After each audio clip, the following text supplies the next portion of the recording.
Hello, New York Giants fans, and welcome to our live update of day 5 of New York Giants training camp. Ed Valentine of Big Blue View here, and I'm joined by Nick Falato, who was out at practice today for the first time. Nick, thanks for hopping on. Hey, man, thanks for having me.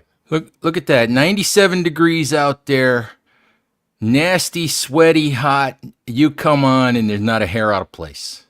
No, the hair's doing well. I changed shirts and everything, man.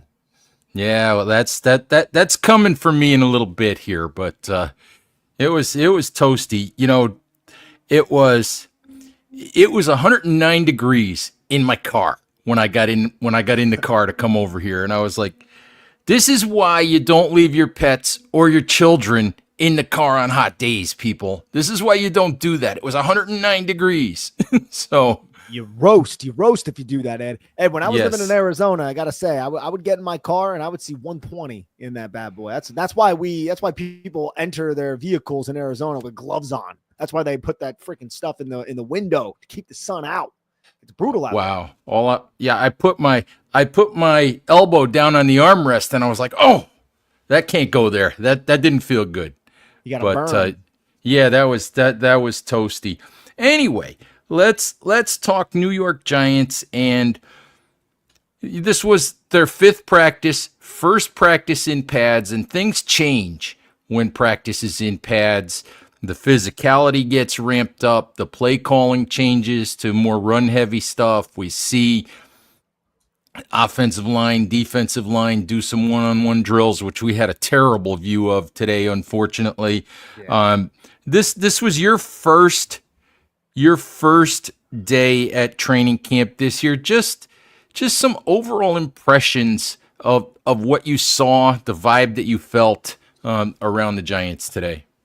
There's a lot of positivity surrounding the New York Giants, and as Brian Burns said in his press conference, it tends to happen at the beginning of every season. The beginning of every season, every team is very optimistic about their outcomes, but it does seem like the Giants are a bit revitalized by the additions that they have made. The fact that the 2024 season, that chapter is over, along with another chapter, Daniel Jones being the starting quarterback. Now you have Russell Wilson in there. You have Jameis Winston in there. You have a rookie quarterback in Jackson Dart in the building, and that just tends to elevate a lot of the spirits. And you hear it from players like Malik Neighbors as well, Ed, when he's talking about, man, Russell Wilson, there's this rapport that they're building. Russell Wilson is seeing the field differently than any previous quarterback that I've worked with. When he's saying things of that nature, you really can just glean that this is a different overall team with a different potentiality, in my opinion. And I think in reality as well, because Russell Wilson's a 36-year-old former champion or Super Bowl champion. You can call him a current champion if you'd like, right? So right. I think from a vibe standpoint, the vibes are good. But can those vibes remain good into preseason and then into the regular season? And those are all questions that have yet to be answered. Absolutely. You know, I had to, along that line, I didn't know Kay Adams, host of the Up and Adams show, was at Giants training camp today, talked to Malik Neighbors, talked to some other people, and she put out on X that she could sense like energy and a positive vibe, and she said the Giants seem to feel like they've got something going on. And I don't know, you know, maybe I'm there too much to get that excited about it, but I do think there's a sense that there's a new chapter. Maybe because Daniel Jones is gone. There's, Russell Wilson's in place. There is a first round pick in place as a quarterback who could be their quarterback of the future. I think these players feel like they've started a new chapter for the Giants. And that's just talking about the offense, which is what we all want to focus on. But then when you think about the defense, I mean, every player who has come into contact with Abdul Carter has said, yo, this guy's legit. And as Brian Burns said, to bring him back up, what was it? Jeet is a dog, and all of us old asses were like, yo, what the hell is he talking about? I guess I learned a new word today from Brian Burns. Yes. Jit or Jeet or however he pronounces it, which is, Gen Z slang stuff. And I was like, I'm gonna be 65 years old in a couple of weeks. I don't know what he's talking about. Nah, I felt better though because you didn't know what he was saying either. no, I had no idea. I had to go look it up. Yeah. I had to go look it up. It apparently means young person or inexperienced person. So I had to go look it up. So then it made sense. Southern slang. Yes. But yes. as other players have praised Abdul Carter, as Jermaine Illuminor said, and a few other guys, yes, he might be a jit or whatever, but this is somebody who has a pass rushing repertoire and a plan already. Right. Like what Brian Burns said after practice when he was talking about his battle between Jermaine Illuminor from Sunday's practice, where he got that rep on him and it went viral around Twitter. It's like, yeah.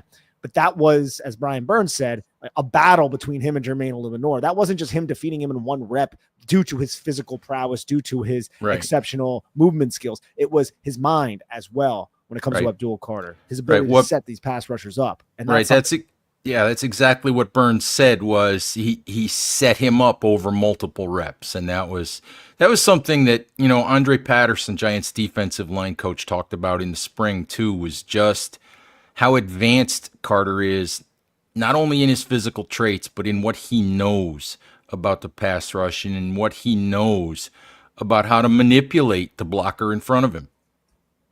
Absolutely. Yeah, no, it's advanced, it's precocious for a player like that. I mean, he's a young guy. This is his first year in the league, and he played 1 year in Big Ten, Penn State, Nittany Lions as an edge. He was a linebacker before that. So I know we always invoke the name Micah Parsons when we talk about Abdul Carter. I can see that being an actual an actuality for a player like Mike, or for a player like Abdul Carter. I know that's a high praise, but you can see the overall movement skills. He's going to need to improve as a 3-down player against the run if he wants to stand up at the point of attack. Like, there are other ways he can be an effective back suit, run defending type of player because of his explosiveness, but there's a level of physicality that he's going to need to prove as a run defender in the league to become that top tier echelon type player. But the potential is certainly there just off of his movement skills alone.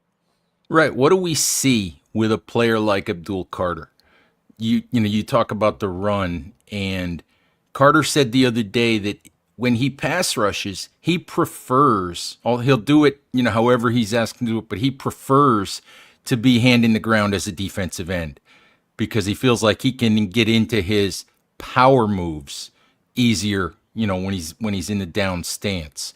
But what do we see over and over with guys like this? How do you try to neutralize this guy? You run the football right at him. And he is, 250 pounds? So if he's in a 3-point stance as a defensive end, we'll see how he holds up if they run, off tackle right at him.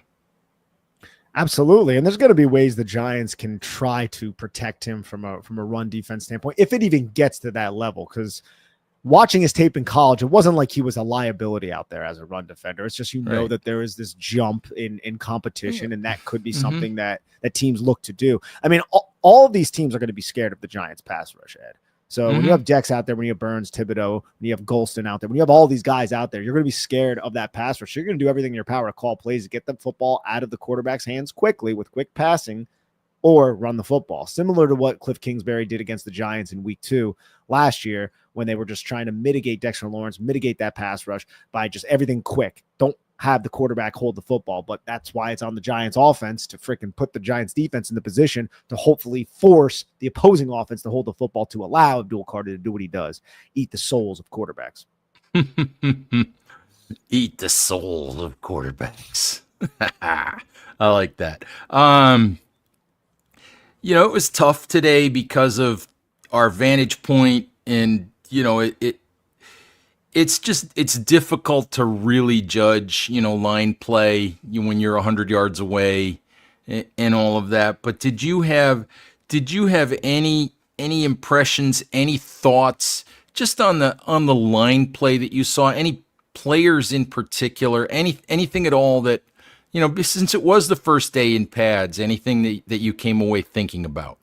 Yeah, so from the one-on-ones, I'll start there. It was clear that the defense was taking advantage of the offense. That drill is tailored for the defense to have success. The offense is out by themselves on an island, not relying on any teammates.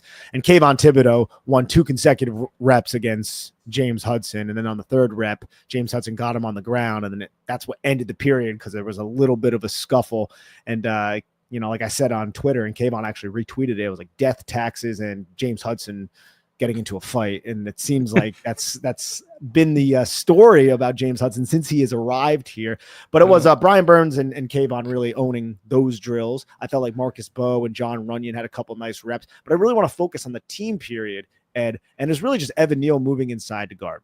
We saw some first team reps from Evan Neal where GVR was taking a backseat to Evan Neal. Now GVR was the starter, but Evan Neal earned first team reps at right guard next to Jermaine Illuminor. And as Illuminor said after practice as well, it's like, dude, there were some plays where I could just feel the power of Evan Neal on these combo blocks. And I put a couple of those clips up on Twitter where you see Evan Neal just get hip to hip with Illuminor and just turn some of these defensive linemen out of frame. Now, some of those defensive linemen were Jordan Riley. I think Roy Robertson Harris was one at one point as well. So we're not talking about Dexter Lawrence, but that's still a good sign. And Ed, like this is something I've talked about as well with a lot of people. Like the highest upside for this offensive line is having an Evan Neal start at one of those guard positions because the Giants, they'll be able to actually run the football with some power. And I think that would really help JMS as well with his combo blocks up front. So I have to imagine that job, it's up in the air and the best man will win. But if it's close, the Giants have to probably feel like they should give it to Evan Neal. Do you have that same feeling? Absolutely. And full disclosure, you and I talked about this a little bit today after practice or during practice, I think. But here's the thing. Greg Van Roten is an okay player. He's decent. He can do the job. If he starts, he's fine. Okay. He'll be okay. But he's 35 years old. He's a placeholder at this point. If Evan Neal is able to win that job, I think Evan Neal is still 25. I think he turns 26 this season. I'd have to go and look that up. But I think he's 24, actually. I think he's turning 25 in 24, turning 25. So September 19th, if I'm not mistaken. So he's still a young player. All right. So if Evan Neal can win that job, first of all, it massively improves the run blocking for the simple reason that, as we talked about, the guy blocks out the sun from the guard spot. And when you think about it, we saw a rep today from John Michael Schmitz at center out in space where I think he knocked Bobby Okereke off his feet out in space. But John Michael Schmitz, if he's going to struggle, he's going to struggle with power inside. And where can a 6'7", 6'6", 335 or 40-pound guy who's strong as a bull, help a guy like John Michael Schmitz with some of those duo blocks, some of that double team, cleaning up some of that. Plus, you're talking about a 25-year-old who, if he plays well, you try to give him a second contract, you bring him back as a core piece of the middle of that line. You're just so much better off if Neal wins that job that I think they have to be pulling for him to show them enough to start him there. They're giving him the opportunity. I mean, this is day one padded practice, and he's earning first-team reps out there. So that's a good sign. Speaking of first-team reps, you got Cam Scatabo taking some first-team carries. They're designing some screens for him. Exciting player right there. Going to be a fan favorite. Absolutely. Had a chance to talk to him a little bit after practice, and just a little promotional blurb. Hopefully, as I'm sitting here in a hotel room in Secaucus, New Jersey, hopefully tonight one of the things I check off my list is writing a feature on Cam Scatabo for tomorrow morning at Big Blue View. So look for that, folks. But when you talk about Scatabo, there was a rep today, and I have been saying for the last few days that it's becoming increasingly obvious that at the very least, Scatabo can be a big part of the passing attack for the Giants if he shows he can block. Because he is an outstanding receiver, good hands, good feel as a route runner. But there was a rep today, and you mentioned the screen. And for years and years, I think Giants fans have looked and said, why can't we run a stinking screen pass? Well, I don't remember if it was Russell Wilson or Jackson Dart. It might have actually been Dart running this screen. But he set up the screen, and maybe it's because Scatabo's 5'9". But when Dart let the ball go, I was like, who is that being thrown to? And then all of a sudden, you see Scatabo appear from amidst all these blockers, and it turned into what would have been a 15 or 20-yard play. It was just nicely timed, nicely executed, and it just stuck in my mind because I was like, I didn't even see him when Dart let the ball go. Yeah, neither did I. I was surprised to see Cam Scatabo just catch it, and then the blockers were in space, and he took it to the sidelines and then ended up giving his shoulder to a safety along the sidelines, a nice little hit. He also had a really nice run off the edge where he pressed. It was beyond the line of scrimmage, but he pressed so tightly up towards his blockers that the cornerback got too condensed and tight and lost contain. So Scatabo just put his foot in the ground and bounced it outside, picked up an extra 10 yards. That vision combined with footwork that Cam Scatabo has, as well as his receiving skills and his contact balance, all these traits that we talk about so frequently, these are the reasons why we appreciate him so much. It's not just his personality and what we see from him in these interviews and everything. It's really, but he's kind of like a full package type of player, and he's not a home run hitter or anything like that, but he's just a full package type of player. And as Dable said, I think it was earlier this practice, is like, this is just a football player. Like, that's what he is, and he embodies that. Right. And it's also interesting. There's one other thing about Scatabo that is really interesting and that comes across and that he and I talked about a little bit today. And it's just, I think it goes to the K Adams stuff and to the vibe stuff that we were talking about. It's just the joy and the infectious energy that he plays with. And we see it when he enters the field for practice while he's wearing Jackson Dart's jersey, or he's got Jackson Dart's helmet stuck up on top of his head, and or at the end of a practice when he's running around, saying hello to fans. And like he said today, he actually, for a rookie, he said, it didn't feel like there was enough of that here. And when I got here, in the spring, and I'm just trying to bring that joy and that enthusiasm and some of that energy. And I think he's not the only one. Jameis Winston brings some of that. Malik Neighbors brings some of that. And maybe that's the thing when people talk about, the Giants feeling like they've got something going on. It just feels like there's more personality with this football team than there's been with the Giants for a while. And whether that amounts to a hill of beans when it comes to winning and losing games, who knows? But it is something at this time of year to kind of hang your hat on and say, I like that. That feels good.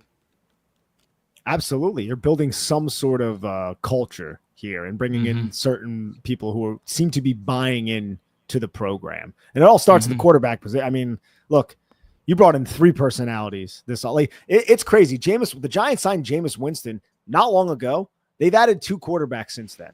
Both have their own unique personalities and their winning track record when it comes to Russell Wilson, and one being a rookie. And Jameis, as we know, has an infectious personality in his own right, in a very positive way. So it's a unique team right now. Vibes are up again.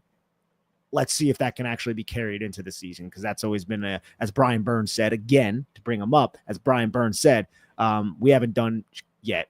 So we got to do it right now. Yep, absolutely. And Dexter Lawrence said the same thing the other day. So I don't want to hear it. I just, I tell guys, I don't want to hear it. Let's go out and do it. It's funny. You talk about those quarterbacks, and we have to talk about Jackson Dart a little bit. And today wasn't a day to judge any quarterback performance. A other than the fact that Jameis Winston did throw a pick on probably the only really true deep ball of the day during 11 on 11, and Jameis has never met a tight window he won't try to squeeze a football into. It doesn't matter, But Art Green made a one-handed terrific interception today on a long pass from Jameis, and but Jameis Winston's going to take those chances if he gets the opportunity. But I want to talk about Jackson Dart a little bit. Jackson Dart slid today. He did. He slid, which Joe Shane, it was one of the first things he said. We're going to have to teach this kid to slide. He actually slid today, and that was a practice highlight. Yeah. And it was, yeah. Yeah, no, and it's just the thing about Dart that you heard from players today, but I've had a chance to hear from some of these guys, ever since OTAs and minicamp, and what they keep talking about is Dart's swag, his confidence, his brashness. And I think it was Dexter Lawrence who even indicated that for his taste, maybe it's a little over the top, for a rookie quarterback who's not going to be the starter. But and like I said, I think it was Dex, but he said, I kind of love it anyway. You love the confidence, and we'll see what it translates to. But I haven't seen anything from Dart to this point that tells me he's going to be a superstar.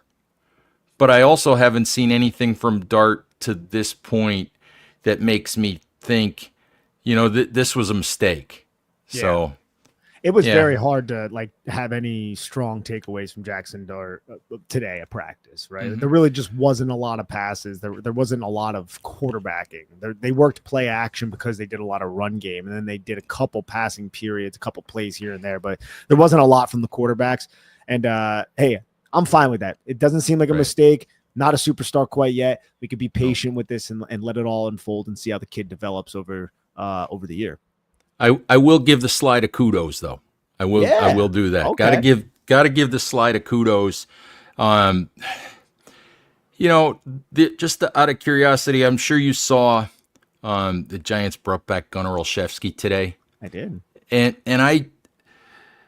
man, that stinks for Bryce Ford Wheaton. The whole thing stinks for Bryce Ford Wheaton, but this is such an example of how the NFL works, and it's such a crazy sort of go around, because Gunnar Olszewski lost his job last year because of an injury.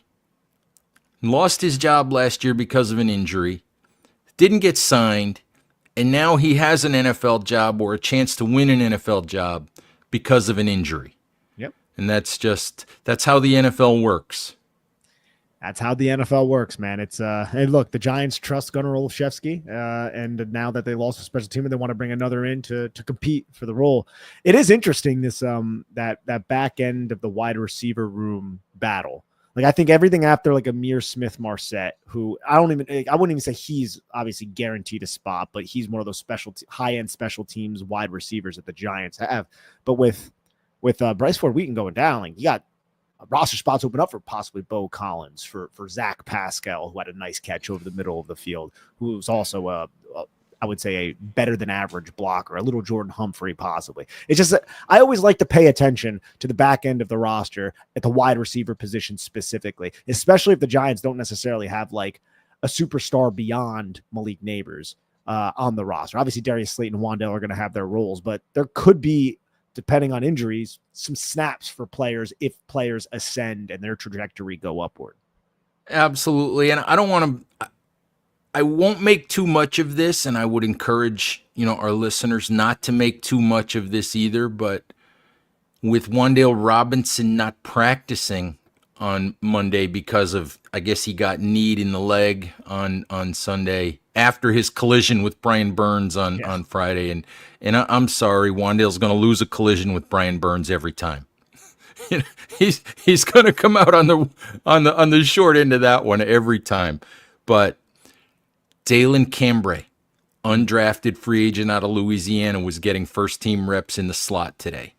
And we talk about Bryce Ford Wheaton's injury more than Wan'Dale Robinson's injury, and that to me might open the door for a kid like that to make the roster, because that's a kid who was an All-American special teamer at Louisiana. So, so just something to watch. And it might also open the door for the Giants to go out and bring in a guy like Gabe Davis if they're not sure about their receiving depth. That's what I was thinking, Ed. I think a player like Gabe Davis makes a ton of sense because of all of the reasons why Joe Schoen helped draft him. Brian Daboll has coached him. He's been in the building recently and interviewed. And I think these are the reasons why the Giants hold interviews like that, is when injuries do crop up, they have an idea. Okay, we liked his workout. We like this. Or maybe they didn't, and that's why he wasn't signed. It's hard to really know. There's conjecture there. But overall, like, that's the player I think the Giants should target. And then at the end of the day, too, the Giants own the third overall priority when it comes to final cuts. So I'm sure they will burn that on a player. I don't know if it will be a wide receiver, but it's going to be a lot of tough decisions made by all 32 NFL teams. And the Giants might benefit from if a team gets rid of a player, 31 other teams get rid of a player and the Giants like him, they can sign that guy, bring him on, and he'll be on the active roster. Yeah, it is interesting because the Wan'Dale Robinson injury today, and obviously, Bryce Ford Wheaton as a backup wide receiver special teamer, but I was thinking specifically the Wan'Dale injury just sort of brought to light for me just how thin the Giants could actually be at wide receiver in terms of guys. Now look, Amir Smith-Marsette's a really good special teamer. Really good return guy, great guy in the locker room. I've had a couple of good conversations with him. But so far in his 3 or 4 years in the NFL, he hasn't proven to be a guy that you want to throw the ball to on offense. Jalen Hyatt, we still don't know if he's a real NFL wide receiver. So if you lose a Robinson or if you lose a Slayton, do you have enough pass catchers? Which is, as you said, why you think about a Gabe Davis. It is. And I also think it can get interesting because we know Daboll has used 12 personnel before in a way that in which a lot of teams use 11 personnel. So if that's the case and the Giants are a little thin, could they rely a little bit more on 12 and use Fedone or Greg Dulcich or a player like that if they make the final roster as a quasi tight end wide receiver, making it murky for defensive coordinators to really know exactly how to match that personnel grouping? I do think when we talk about receivers, though, I was asked earlier today who I thought the second wide receiver was going to be for the Giants, or the second receiver would be. And you automatically go to Wan'Dale because he caught 93 balls last year. Yeah. But I tend to think, look, Russell Wilson's a 5'10" quarterback. Wan'Dale Robinson, despite the fact that we've seen him catch a couple of deep balls so far in camp, he's a 5'8" guy with the shortest arms of any wide receiver in the league. And most of his stuff, most of his routes, most of his catches come over the middle of the field. And I'm sorry, Russell Wilson has never worked the middle of the field incredibly well. No. And I can't see Wan'Dale Robinson catching 93 balls if Russell Wilson's going to be the quarterback. Just because I think that's going to be a difficult thing to accomplish. He may do more with the catches that he does make, but I can't see him catching. I can see him catching 65, but not 93. I just wonder, let me throw this out at you. I wonder if the guy who could emerge as the second receiving threat on this team is Theo Johnson. If he continues his upward curve, from before his injury last year, could he end up being the second receiver on this team?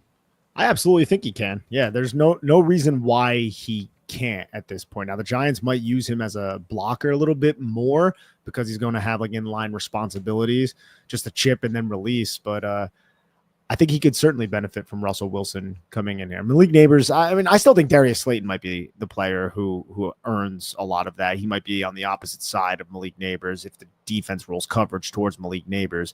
that could benefit a player like Darius Slayton. But yeah, I mean, Theo Johnson, he could be primed for a breakout now that the foot injury is behind him. It would certainly look nice for Darius Slayton. Now, Slayton's targets and his receptions went down a little bit last year, with Neighbors being around. But, we both know that the Giants didn't have the greatest quarterback play a year ago. If Darius Slayton can have one of his 700-yard seasons that he's had, I think, 4 times in 6 years, if he has one of those 50-catch, 700-yard seasons, that's a pretty good number 2. As a wide receiver, that's pretty good production from a second guy. Yeah, and then you get like 101 and 1500 or whatever from Malik Neighbors, just absolutely goes off. I'm imagining that the running backs are going to be involved in this passing attack. Theo's not going away. And then you have Wandell, and then I don't know what to expect from Jalen. No, but it's interesting. And anyway, Nick, I think that's probably a good place for us to call it a day. Thank you for hopping on, and thank you for coming out to practice today and taking some of the load off an old man who learned some new Florida slang language today. Florida slang language, absolutely. Florida slang, I gotta love it. You gotta learn things sometimes. So, yes, you always gotta grow, Ed, even if you're almost 65. And for those of you, the cool thing for me today was, if you guys know the Giants Nation show, Bobby Skinner, I got to be on the bus today. I got to sign the bus. First time. Nice. So, your first time on the bus, Ed. Love to hear it. First time on the bus. So I guess I'm really a star now. But maybe not until Kay Adams invites one of us on. Yeah. I don't know. I don't understand how Kay can come to the Giants and not want to talk to somebody from Big Blue View. I don't get it.